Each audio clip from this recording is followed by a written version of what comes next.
नमस्ते सर। नमस्कार सर। नमस्ते। नमस्ते सर। सर मेरे फेवरेट हैं।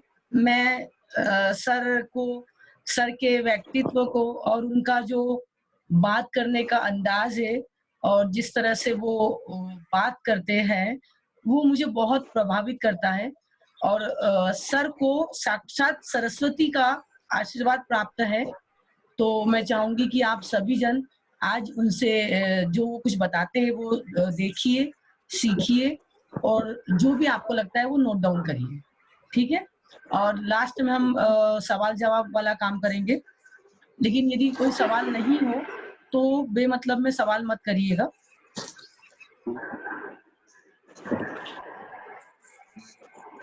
ठीक है सर, आप क्लास शुरू कीजिए।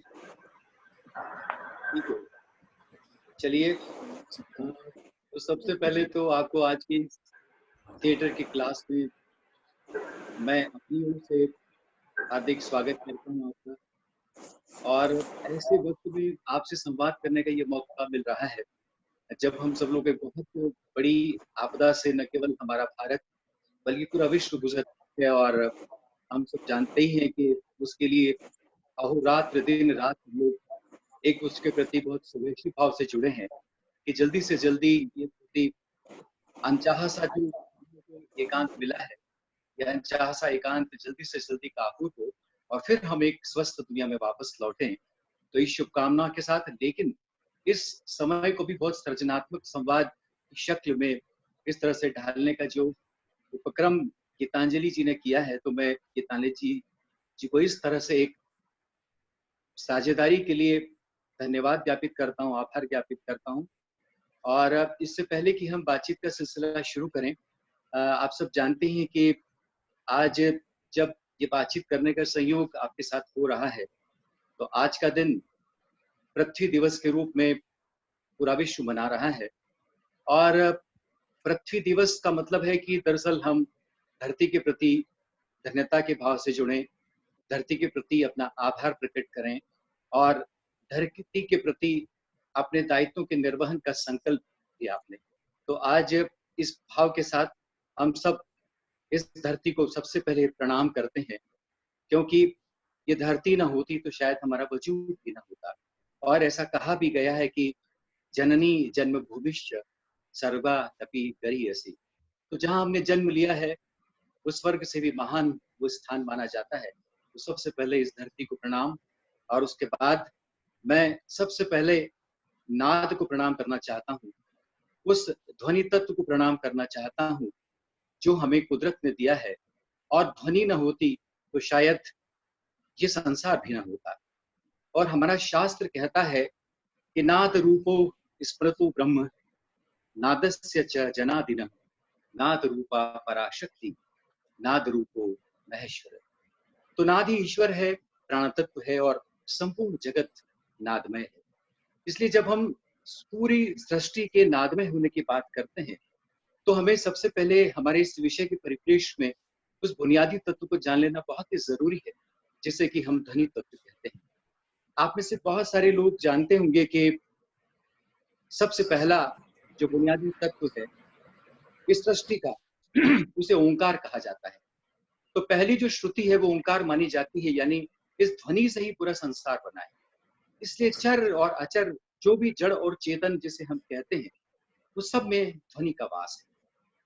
और सबसे पहले आप ये कल्पना करें कि जब भी मनुष्य ने जन्म लिया होगा, पहली बार जब माँ की कोख से किसी बच्चे ने जन्म लिया होगा, तो सबसे पहले जब वो अपनी माँ की कोख से बाहर आया तो अपने इस दुनिया में आने का उद्घोष वो रो कर करता है, किलकारी से करता है। तो इस सृष्टि में उसके आने का जो उद्घोष है, जो वो रोकर करता है, किलकारी से करता है, वही दरअसल इस बात की तायीद करता है कि हाँ, मैं आ चुका हूं। तो अपने वजूद की पहली घोषणा वो रोकर करता है, यानी ध्वनि से करता है। इसलिए हमारे भीतर सबसे बुनियादी तत्व जो है हमारे वजूद का, वो ध्वनि तत्व है। और हमारे पुरखों ने इसी ध्वनि तत्व को वर्षों की साधना के बाद समझा और अपनी अभिव्यक्ति के लिए इन्हीं ध्वनियों को जोड़कर, इन्हीं ध्वनियों को समझकर भाषा का इजाद किया है। इसलिए हम कह सकते हैं कि दरअसल जो भाषा है, जो शब्द है, वो ध्वनियों का ही समुच्चय माना जाता है। आप सर ये करें कि जब हम दोनों ओठों को जोड़कर कहते हैं तो वो भ बन जाता है, प बन जाता है। और जब हम श्वास लेकर कुछ उच्चारित करते हैं तो वह ह बन जाता है। और इसी तरह से दोनों दांतों को जोड़कर जब हम कोई बात करते हैं तो वो त और थ के रूप में निकलता है। इसलिए इस बात को वैज्ञानिक तौर पर भी देखा जाना बहुत जरूरी है कि दरअसल हमारी सारी की सारी जो ध्वनियां हैं, जो हमारे शरीर में है, जो नाद है, वो जब भी हमारी अभिव्यक्ति के लिए, जब मनुष्य की संवेदना से साझेदारी करता है, तो दरअसल किसी न किसी रूप में अपनी अभिव्यक्ति को ध्वनि के रूप में इस्तेमाल करता है। इसलिए हमारे पुरखों ने, हमारे ऋषियों ने और हमारे आदिम पुरखों ने लंबी साधना के बाद ये समझा कि ध्वनियों से ही दरअसल हमारी अभिव्यक्ति के शब्दों को हम आविष्कृत कर सकते हैं, उनको इजाद कर सकते हैं। और इस तरह से वर्षों के संज्ञान के बाद, वर्षों के अभ्यास के बाद, वर्षों की सोच समझ के बाद हमें भाषा की विरासत मिली। इसलिए जब हम शब्द की उत्पत्ति की बात करते हैं, शब्दों को जोड़कर ही दरअसल हम कह सकते हैं कि दरअसल भाषा बनती है। और वो भाषा जिसको हम अभिव्यक्ति के रूप में एक दूसरे से संवाद के रूप में इस्तेमाल में लाते हैं, तो हमें ये सोचना, ये देखना, इस बात पर गौर करना गहराई से बहुत जरूरी लगता है कि दरअसल ध्वनि भाषा की मातृभूमि और भाषा विचार और अभिव्यक्ति की पृष्ठभूमि। एक बार फिर से सुन लीजिए, ध्वनि भाषा की मातृभूमि है सर और भाषा। आपकी आवाज क्लियर नहीं है सर। अच्छा, सर या तो आप ईयरफोन लगा लीजिए तो आपको बोलने में भी थोड़ी सी दिक्कत नहीं होगी तेज। अच्छा, ठीक है। तो और सर बहुत क्लियर आएगी हमको आवाज। अभी जो हमने कहा वो आवाज ठीक नहीं आई? बीच में थोड़ा सा कट रहा था। तो ठीक है, थोड़ा वेट करिए, हम ईयरफोन लगा लेते हैं, ठीक है? जी सर। हाँ।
अब ठीक है?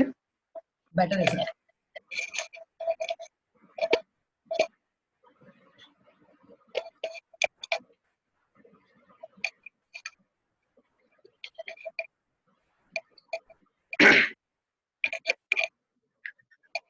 तो कहाँ से शुरू करें, कहाँ से बातचीत हो रही थी, वो सिरा फिर से मुझे थामना पड़ेगा। सॉरी तो सर। कोई बात नहीं। शायद मैं ये कह रहा था कि ध्वनि जो है वो भाषा की मातृभूमि है और भाषा जो है हमारी विचार और अभिव्यक्ति की पृष्ठभूमि है। तो यदि हम इस सूत्र वाक्य को दृष्टिगत रखते हुए अगर हम रंगमंच की तरफ लौटते हैं, तो रंगमंच को भाषा और ध्वनि के परिप्रेक्ष्य में समझने से पहले मैं ये जरूरी समझता हूं कि दरअसल सबसे पहले जीवन को समझना बहुत जरूरी है कि जीवन का ध्वनि से और भाषा से क्या रिश्ता है। क्योंकि दरअसल शेक्सपियर ने भी कहा है कि जीवन एक रंगमंच है और हम विभिन्न किरदारों को निभाते हुए इस जीवन में जीते चले जाते हैं। और रंगमंच को भी अगर हम जोड़ें तो दरअसल रंगमंच पर जो कुछ भी घटित होता है, जो भी स्मृतियां, घटना, प्रसंग, जो भी दास्तानें, जो भी अफसाने, जो भी कहानियां हम रंगमंच पर चरितार्थ करते हैं, दरअसल वो कहीं न कहीं जीवन का भी हिस्सा होता है। तो जीवन की किसी भी कार्यवाही से हमारा रंगमंच अछूता नहीं है। इसलिए जब हम रंगमंच की बात करते हैं तो सबसे पहले हमें जीवन के साथ हमारे तमाम सरोकारों को ठीक से देख लेना बहुत जरूरी होता है। और फिर जब हम यदि विषय की आवृत्ति में देखना शुरू करें, तो जिसमें कि हम ध्वनि और भाषा की बात करते हैं, संवाद की बात करते हैं, तो ये जहां से मैंने अपने संवाद की शुरुआत की, मुझे लगता है कि शायद उन बुनियादी चीजों को देखना, ठीक से गौर करना उन पर बहुत ही लाजमी है और बहुत ही जरूरी मैं समझता हूँ। अ, आप लोग जो भी इस क्लास को अटेंड कर रहे हैं, जो भी मेरी बातचीत को सुन रहे हैं, इसमें से बहुत सारे लोग ऐसे हैं जो कि सीधे-सीधे रंगमंच से वाबस्ता हैं और बहुत सारे ऐसे भी हैं जो कि रंगमंच के प्रति बहुत गहरी दिलचस्पी से जुड़े हैं और उसके साथ जुड़ने का सपना देख रहे हैं। इसलिए जो लोग रंगमंच से जुड़े हैं, अ, वे इस बात को भली-भांति जानते होंगे कि दरअसल ध्वनि के बगैर हम रंगमंच की कल्पना ही नहीं कर सकते, क्योंकि ध्वनि के बगैर हम जीवन की कल्पना भी नहीं कर सकते। रंगमंच की हर कार्यवाही रंगमंच की हर कार्यवाही ध्वनि के साथ अपना गहरा रिश्ता बनाती है। इसलिए ध्वनियों को और ध्वनियों के विज्ञान को, ध्वनियों के व्यवहार को बहुत ठीक ढंग से समझ लेना जरूरी है। तो जैसा कि मैं आपको कह रहा था कि हमारी सारी ध्वनियों को जोड़कर ही भाषा का निर्माण हुआ, शब्द का निर्माण हुआ। तो जब शब्दों की रचना ध्वनियों की तासीर को जोड़कर हमारे पुरखों ने, हमारे मनीषियों ने, हमारी भाषा के वैज्ञानिकों ने जब की होगी, तो दरअसल केवल ऐसा ही कहीं से कल्पना में आया हुआ वो शब्द नहीं था। हर शब्द के साथ कहीं न कहीं कोई पृष्ठभूमि जुड़ी होती है। हमारे हिंदी के बहुत ही वरिष्ठ कवि रहे हैं जिन्हें ज्ञानपीठ पुरस्कार से सम्मानित किया गया था। काशीकर जी बैठे हैं, वो जानते होंगे, नरेश मेहता। और नरेश मेहता ने एक बार एक व्याख्यान में कहा था कि हर शब्द का एक कुल गोत्र होता है, यानी कि हर शब्द की उपज का एक बहुत गहरा रिश्ता कहीं न कहीं इस जीवन और प्रकृति से भी होता है। इसलिए हमें उस शब्द की गहराई को, उस शब्द की व्युत्पत्ति को और उस शब्द की रचना के संदर्भ को बहुत ठीक से जांच लेना बहुत जरूरी है और उसको देख लेना बहुत जरूरी है। देखिए, सामान्य तौर पर जब हम सुबह की बात करते हैं तो हमारे पास 4-5 शब्द अचानक चले आते हैं। उसमें देखिए कि भोर आता है, प्रातः आती है, उषा है, प्रभात है, सुबह है, सवेरा है। आमतौर पर अगर हम देखें तो हम कह देते हैं कि सवेरा हो गया। लेकिन ये सवेरे की बहुत गहराई में अगर आप जाएंगे और अगर आप लगभग 5 बजे की भुनसारे की अगर आप कल्पना करें, तो आपके पास जो एहसास उस सुबह का आपके पास पहुंचता है, दरअसल उसको हम भोर कहते हैं। उसके बाद उषा अगर हम कहेंगे, तो उषा के साथ अचानक उस पूर्व दिशा में पूरा उगा हुआ नहीं, लेकिन अपनी लालिमा को छिटकता हुआ सूरज का एहसास हमें होता है उस दिशा में। तो हम यदि ठीक अर्थ में यदि मान लो इस्तेमाल करना चाहेंगे, तो हम भोर की जगह उषा को नहीं रखते हैं और उषा की जगह हम भोर को नहीं रख सकते, और उषा और भोर के स्थान पर हम सुबह को नहीं रख सकते, प्रभात को नहीं रख सकते। हर शब्द के साथ कहीं न कहीं प्रकृति का एक एहसास जुड़ा हुआ है। इसी तरह से बहुत सारे ऐसे शब्द होंगे, हम शांत शब्द कह देते हैं, लेकिन शांत के आगे जगह जब हम प्र लगा देते हैं, तो हम उसको प्रशांत कहते हैं। तो शांत का भी बहुत गहरा एहसास अगर हम महसूस करना चाहते हैं और कहना चाहते हैं, तो हमें प्रशांत कहना पड़ेगा। इस तरह से बहुत सारे ऐसे शब्द हैं जिनको कि हम बहुत ठीक अर्थ में अगर समझें तो हमारी अभिव्यक्ति और भी प्रखर हो सकती है और हमारी अभिव्यक्ति का हमारा जो मादा है वो बहुत ही परफेक्ट हो सकता है। इसलिए रंगमंच पर जब हम किसी भी शब्द के इस्तेमाल की बात करते हैं और रंगमंच पर अगर हम ध्वनियों की बात करते हैं, तो हमें इन तमाम चीजों को बहुत ठीक से देख लेना मुझे लगता है कि बहुत जरूरी है। और जब हम संवाद की बात करते हैं, तो संवाद में जिन शब्दों का हम इस्तेमाल करते हैं, उन शब्दों के इस्तेमाल के साथ हमें फिर नरेश मेहता के उस सूत्र को ध्यान देने की जरूरत है कि जिस शब्द का इस्तेमाल हम कर रहे हैं, दरअसल उस शब्द के कुल गोत्र को, उसके आविष्कार की, उसकी उपज की उस बुनियादी चेतना को हमें समझ लेना बहुत ही जरूरी है। और हम उस शब्द को किस संदर्भ के साथ इस्तेमाल कर रहे हैं, किस आशय के साथ इस्तेमाल कर रहे हैं। तो जब रंगमंच पर कोई शब्द जीवन का उठकर जाता है और उस किरदार से रिश्ता बनाता है, उस कहानी से रिश्ता बनाता है और पाठक से या दर्शक से रिश्ता बनाता है, तब हमें बहुत चौकस रहने की जरूरत हुआ करती है। तो एक अभिनेता को, एक किरदार को सबसे पहले ध्वनियों को ठीक से समझने की जरूरत होती है। उन ध्वनियों को मिलाकर बने हुए शब्द को और भाषा को ठीक से समझने की जरूरत होती है। और वो भाषा और वो शब्द और वो ध्वनि जब किसी कहानी का हिस्सा बनते हैं, किसी घटना और प्रसंग का हिस्सा बनते हैं, तो वो किन संदर्भों के साथ वो बनते हैं, इसको भी हमें ठीक से देखने की बहुत जरूरत हुआ करती है। तो मुझे ऐसा लगता है कि दरअसल सबसे पहली तैयारी तो हमारी होनी चाहिए कि हम ध्वनियों को ठीक ढंग से समझें। तो मेरा ये मानना है कि सबसे पहले तो रंगमंच से रिश्ता रखने वाले हर व्यक्ति को, चाहे वो अभिनेता हो, चाहे वो निर्देशक हो, चाहे वो बैक स्टेज पे काम करने वाला हो, चाहे वो संगीतकार हो, चाहे वो गायक हो, हर किरदार को जो रंगमंच के साथ जुड़ना चाहता है, उसको सबसे पहले ध्वनियों का ज्ञान होना बहुत जरूरी है। और इन ध्वनियों को आप देखें कि हमारे चारों प्रहरों को अगर हम देखें कि हमारे चारों प्रहरों में ये ध्वनियां उठकर किस तरह से अपना रिश्ता बनाती हैं। सुबह ध्वनि की तासीर कुछ और होती है, दिन चढ़ते की ध्वनि की तासीर कुछ और होती है, दोपहर की तासीर कुछ और होती है, शाम की कुछ और होती है, शाम के बाद रात को छूती हुई जो हमारी पूरी पूरी प्रकृति होती है उसकी तासीर कुछ और होती है। और गहराती रात का सन्नाटा तो आप सब जानते हैं कि वो कैसा होता है। और इसके साथ हमारी समूची प्रकृति, हमारे समूचे जीवन का जो रिश्ता बनता है वो क्या होता है। तो हमारे रंगमंच के साथ जब हम किसी भी अभिव्यक्ति का तार जोड़ते हैं, तो दरअसल कहीं न कहीं हम ध्वनि के साथ भी तार जोड़ते होते हैं। इसलिए मुझे ऐसा लगता है कि हमें ध्वनियों से इश्क करना बहुत जरूरी है, ध्वनियों से प्यार करना बहुत जरूरी है, ध्वनि के रहस्यों को समझना बहुत जरूरी है, ध्वनियों के तिलिस्म को समझना बहुत जरूरी है। और ये सब हमारे आसपास अनेक अनेक रूपों में इसका पूरा संसार रचा बसा होता है।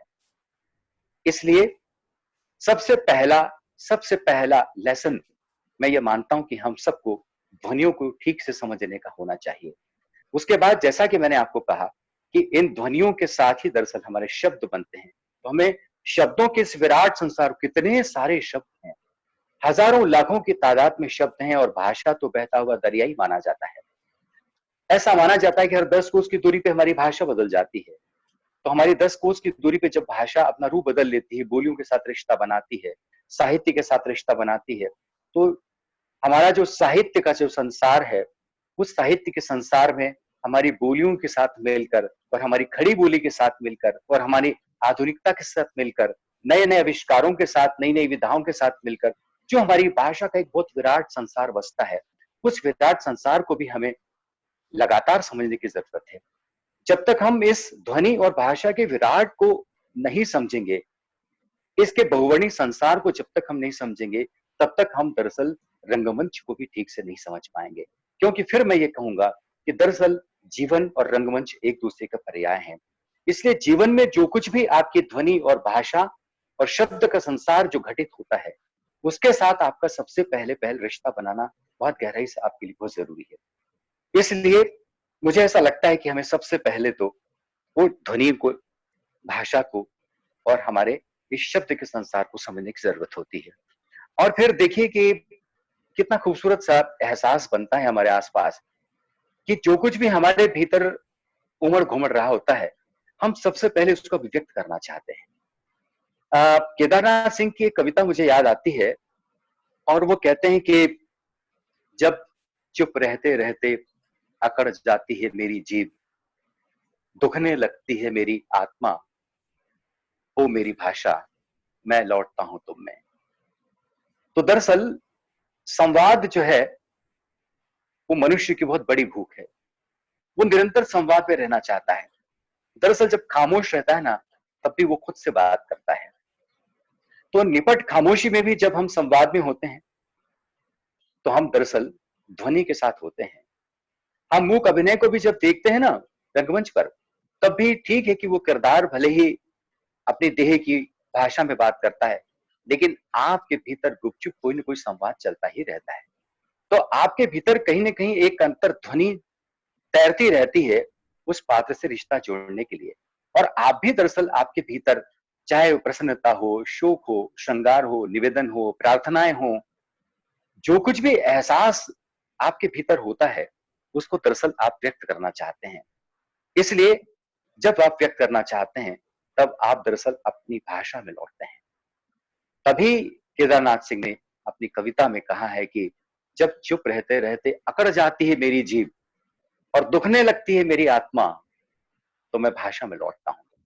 तो भाषा में बार बार लौटने की जो गरज हमारी बनी हुई है, दरअसल वो हमारे भीतर की कोई कसक है, कोई टीस है, कोई छटपटाहट है। और ये छटपटाहट ही दरअसल हमें भाषा में लौटाती है। और भाषा में जब लौटाती है तो किसी ध्वनि के साथ रिश्ता बनाती हुई लौटाती है। इसलिए ध्वनि और भाषा का बहुत ही अन्योन्याश्रित संबंध है, यानी बहुत ही गहरा संबंध है। और इस गहरे संबंध के साथ ही दरअसल रंगमंच की अपनी परिकल्पना संभव होती है। तो जब हम मंच के साथ ध्वनि और भाषा की को जोड़कर बात करते हैं, जैसा कि मैंने आपको कहा कि जीवन को जोड़कर ही हम देखते हैं। तो जीवन में दरअसल हम संवादों के एक बहुत बड़े संसार में जीते उठते बैठते हैं। तो हमें देखना चाहिए कि दरअसल जैसी हमारी सुबह होती है, तब कल्पना करें कि सुबह आपके पास जो जो भी व्यक्ति होता है, आप उसके साथ में संवाद का रिश्ता बनाते हैं। आपके पास अगर सबसे पहले आपकी माँ का चेहरा होता है, तो आप माँ से अलग तरह से बात करते हैं। आपके पिता होते हैं तो आप अलग तरह से बात करते हैं।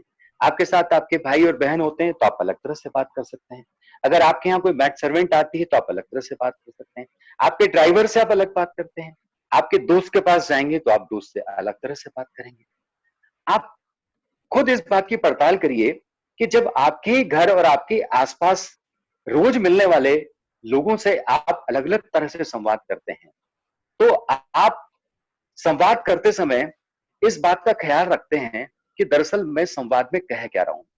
आप जब अपनी मां से कहेंगे कि मां चाय बना दो, तो दरअसल आप बहुत नाटकीय ढंग से उसको कहेंगे, मम्मी चाय बना दो ना। फिर मम्मी चाय बन गई क्या? ये बहुत ही साधारण किस्म की बात है, लेकिन आप ये कल्पना कीजिए कि जब आप इसको बरतते हैं, जब आप उसको इस्तेमाल में लाते हैं, तो आपके भीतर से अनायास एक ध्वनियों का एक आरोह अवरोह आपके साथ में जुड़ता है। ये आरोह और अवरोह जब आप इस्तेमाल में लाते हैं, तो दरअसल आप अपनी अभिव्यक्ति को प्रखरता के साथ इस्तेमाल करना चाहते हैं। आपकी मेड सर्वेंट से जब आपकी मम्मी बात करती है, तो जब वो कोई गलती करती है तो उनकी बातचीत का अंदाज कुछ अलग होता है। जब वो अच्छा काम करती है तो बातचीत का अंदाज अलग होता है। और जब वो मम्मी और उसके बीच में कुछ खटापिटी हो जाती तो कुछ अलग किस्म की बात होती है। आप ये देखिए कि हम अपने घर में बिना किसी अभ्यास के, इसके लिए हम कहीं किसी गुरुकुल में नहीं जाते, किसी प्रशिक्षण की कार्यशाला में नहीं जाते, लेकिन उसके बावजूद बहुत सहजता के साथ ये नाटकीयता हमारे जीवन से जुड़ी होती है। तो ये पूरा का पूरा हमारा जो जीवन का जो व्यापार है, वो परम नाटकीय है। और सारा का सारी ये नाटकीयता का इस्तेमाल जब हम करते हैं और नाटकीयता सहज ही दरअसल हमारे साथ में शुरू होती है, तो हम ये देखते हैं कि दरअसल हम ऐसा करते हुए ध्वनि के आरोह अवरोह का बहुत गहराई से इस्तेमाल करते हैं। जब मम्मी बच्चे को, छोटे बच्चे के साथ में जब रिश्ता बनाती है, तो उनकी बातचीत का तरीका हर बार अलग होता है। जब उसको लोरी गा के सुनाती है तो माँ का भाव स्वर बहुत अलग होता है, बहुत सारी स्मृतियों में खोती है, बहुत सारा वात्सल्य उसके भीतर उमड़ता है। और ये वात्सल्य दरअसल कहीं पर खरीदा हुआ भाव नहीं है, ये स्वतः अपने भीतर उपजा हुआ बहुत ही नैसर्गिक किस्म का भाव है, जो एक माँ का अपनी संतान के साथ होता है। तो जब माँ लोरी गाती है, जब माँ उसके सिर पर हाथ फेरती है, जब उसकी बलैया लेती है, तो माँ की भंगिमा कुछ और होती है, कहने का अंदाज कुछ अलग होता है। और जब वो शरारत करता है, तब माँ उसके साथ में कुछ अलग किस्म की भाषा का इस्तेमाल करती है और अलग स्वर माँ का हो जाता है।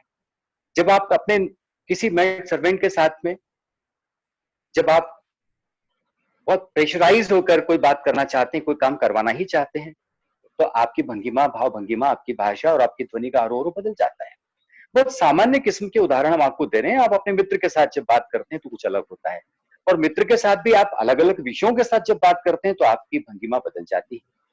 ये सारा का सारा बहुत ही नैसर्गिक किस्म का आपको मिला हुआ उपहार है। लेकिन जब यही सहजता के साथ जब आप किसी कहानी से रिश्ता बनाते हुए जब रंगमंच की चौखट पर दाखिल होते हैं, तब बीच में एक निर्देशक होता है। वो निर्देशक आपको उस पात्र के साथ आपके आत्मसात होने के लिए, आपको बहुत सारे ट्रैक्स पर चलने के लिए आपको आगाह करता है, और तब आपको कहता है कि देखिए, आपने अपने जीवन में कभी भी खलनायक का रोल नहीं किया होगा, लेकिन आपको यहां पर खलनायक का रोल करना है, खलनायक की भूमिका अदा करनी है। आप अपने निजी जीवन में नौकर नहीं है, लेकिन आपको नौकर की भूमिका अदा करनी है। आप निजी जीवन में भिखारी नहीं है, लेकिन आपको भिखारी की भूमिका अदा करनी है। अब भिखारी की भूमिका जब अदा करेंगे तो भिखारी का किरदार आपके जहन में कौन देगा? भिखारी के हिस्से में आए हुए जो संवाद हैं, उनके साथ आपको रिश्ता बनाना पड़ेगा। और जब आप इन अलग अलग किरदारों को निभाने के लिए जब रंगमंच पर जाते हैं, तब आप ये देखते हैं कि दरअसल मेरे पास अपना स्वयं का ध्वनियों का संज्ञान क्या है, मेरे पास अपनी भाषा की पूंजी क्या है, मेरे अपने जीवन को देखने की दृष्टि मेरे पास क्या है, मेरे पास वो तमाम एहसास हैं कि नहीं मनुष्यता के, जिसको जोड़कर ये पूरी दुनिया बनी। इसलिए आप जीवन को कितनी गहराई से देखते हैं, कितने संवेदित होकर जीते हैं, जीवन के साथ कितना गहरा रिश्ता बनाते हैं, बार बार आपको रंगमंच की चौखट पर कदम रखते हुए इसका भास होता है। तब निर्देशक आपको निर्देशित करता है कि देखिए, फला कहानी है, फला प्रसंग है, इस तरह से आपको इस अवसर पे, इस मंच पर आपको एंट्री लेनी है, और एंट्री लेने के साथ इस पात्र के साथ आपको संवाद करना है। और तब जब आप ऐसा करने के लिए तैयारी करते हैं या ऐसा करते हैं, फाइनली जब आप रंगमंच पर जाते हैं, तब आपके भीतर एक अलग अवतार आप महसूस करते हैं कि दरअसल मैं हूं तो कुछ और, लेकिन दरअसल मुझे ऐसा करना है। ये आप कुछ होते हैं और आपको ऐसा कुछ करना होता है। इसके बीच में जो एक साझेदारी है, जो आपसदारी है, वो आपसदारी बहुत गहरे में ध्वनि की है, शब्द की है, भाषा की है। तो मेरा समग्र रूप से आपको यही कहना है कि दरअसल आप ध्वनियों को, आवाजों को ठीक से जानना, पहचानना शुरू करिए, उनसे गहरा रिश्ता बनाइए। और इनसे जब गहरा रिश्ता बनाने की बात आती है, तो दरअसल जीवन के साथ भी गहरा रिश्ता बनाने की बात होती है। तो आप जितना जीवन को गहराई से देखेंगे, जितना व्यापकता में देखेंगे, जितना अधिक भाव में गहरा डूब कर देखेंगे, संवेदना की जो एक बहुत तीसरी आंख होती है, दो आंखों के अलावा एक तीसरी आंख भी हमें हमें मिलती है, और वो आंख दिखती भले ही न है, लेकिन उसके बावजूद हमारे भीतर होती है। उस आंख से भी दरअसल आप इस पूरी दुनिया को देखना और पढ़ना शुरू कीजिए। जब आप जीवन को इतनी गहराई में, इतनी व्यापकता में और इतना गहरा संश्लेष करते हुए जब जीवन को आप देखेंगे, तो निश्चित रूप से आपको लगेगा कि हाँ, आप जीवन को बहुत व्यापकता में देख रहे हैं, बहुत गहराई से देख रहे हैं, और आप जीवन के उन तमाम किरदारों को ठीक से देख रहे हैं जो दरअसल आपके आसपास ही हैं, और जिनको जोड़कर एक समूचे कायनात की हम परिकल्पना करते हैं। तो तमाम रंगमंच के समाज शास्त्र को हम ऐसा कहते हैं कि अलग से वो समाज शास्त्र कभी गढ़ा नहीं जाता, वो जीवन के समाज शास्त्र से ही रंगमंच का समाज शास्त्र भी जुड़ता है। इसीलिए रंगमंच के समाज शास्त्र को जब हम जोड़ने की बात करते हैं, तो हमें फिर वापस लौटना पड़ता है कि ध्वनियों का जो रहस्य है, भाषा का जो रहस्य है, शब्द का जो रहस्य है, जो कि हमारी पूरी की पूरी इस मानवीय संसार से जुड़ा है, और यही मानवीय संसार कहीं न कहीं उसकी आर्टों को हम रंगमंच के साथ जोड़कर देखते हैं। मुझे ऐसा लगता है कि हमें सबसे पहले इस बुनियादी पाठ को समझने की जरूरत होती है। अब इसके साथ किस तरह की क्या एक्सरसाइज होती हैं, ध्वनियों को किस तरह से, कहां-कहां से, किन स्रोतों से समझा जाए, देखा जाए, भाषा को कहां से समझा जाए, शब्दों को कहां से देखा जाए, और शब्दों को अपने जीवन के साथ में जोड़ा जाए, इन चीजों को लेकर बहुत सारे संसाधन हैं, बहुत सारे स्रोत हैं, जिन पर हम अलग से बात करेंगे। लेकिन अभी जितनी भी बातचीत हमने आपसे की है, इसको लेकर अगर आपके भीतर कोई भी संशय, कोई भी प्रश्न अगर आपके मन में उपजता है, तो गीतांजलि मैं समझता हूँ कि शायद ये एक बहुत बुनियादी सी बातचीत करने के बाद मुझे लगता है कि शायद अगर हम कुछ सवाल लें या मेरे संवाद से प्रतिकृत होकर, उससे प्रेरित होकर आपके मन में भी यदि कोई बात इसमें जोड़ने की अगर होती है, तो आप सबका स्वागत है। जी बिल्कुल सर। नमस्कार सर। नमस्ते सर, मैं जितेंद्र भावरकर, खंडवा, मध्य प्रदेश से बोल रहा हूँ सर। अरे वाह, स्वागत है। आपको पता है ना, खंडवा मेरा भी नेटिव है, नहीं सर मालूम? सर ये मेरा बहुत बड़ा सौभाग्य है कि इतनी सारी चीजें बैठे बैठे सीख रहा हूँ घर में। जी जी। और विशेष तौर पे जब मैं आपकी आवाज सुनता हूँ सर जी। तो ये जो जितना रहस्य है सर, जो ध्वनि का, वो सबसे बड़ा रहस्य जो मैं कहूंगा सर, वो आपकी आवाज में है सर। अरे अरे धन्यवाद। और दरअसल मेरे जो कॉलेज के professor Shri Prabhat Kumar Mishra ji, Jabalpur science college से पढ़ा हूं मैं जी। तो उनकी जो आवाज है, उन्होंने ही मुझे कभी 96-97 में रंगमंच से जुड़ने का मौका दिया था कॉलेज में, यूथ फेस्टिवल में जी। तब मैंने एक नाटक में छोटा सा रोल किया था, सुदामा के चावल, पंडित हरिशंकर परसाई जी का जो नाटक था। तो उसमें मुझे बहुत, आपने मुझे लगभग 24 साल पीछे ले गया सर। और मैं आपकी आवाज जितेंद्र का जी, बहुत, हाँ जी, मैं माफी चाहूंगी, ये ना वार्ता या संवाद वाला सत्र नहीं है, ये प्योर रूप से एकेडमिक सत्र है। इसमें जो बाहर के लोग जुड़े हैं, उन्हें सिर्फ सुनने के लिए हम लोगों ने आमंत्रित किया है। बाकी सवाल जो सर लेक्चर दे रहे हैं उससे संबंधित जो सवाल है आप वही करिए, बाकी दूसरी चीजें मत बात करिए। जितेंद्र, कोई सवाल अगर तुम्हारे मन में उपज रहा हो तो स्वागत है। और वैसे भी 40 मिनट से कंप्लीट होने वाले हैं, तो हम वापस से रीशेड्यूल करेंगे, तो आपको वापस से हमें रिज्वाइन करना है।